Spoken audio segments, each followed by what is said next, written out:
Okay guys, bumili tayo ng UPS para sa ating Wi-Fi para pag nag-brown out, hindi siya agad mamamatay. Para may ilang minutes pa para kayo makapag message or makapag explore sa inyong internet.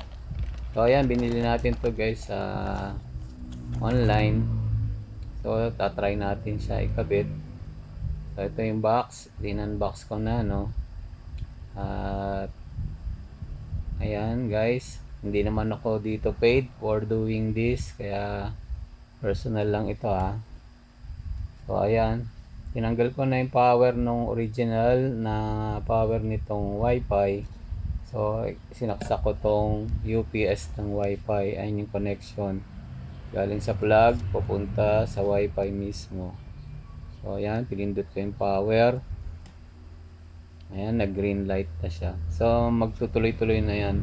So, nagamit na natin yan. So, ayan, no. Connected tayo. Okay.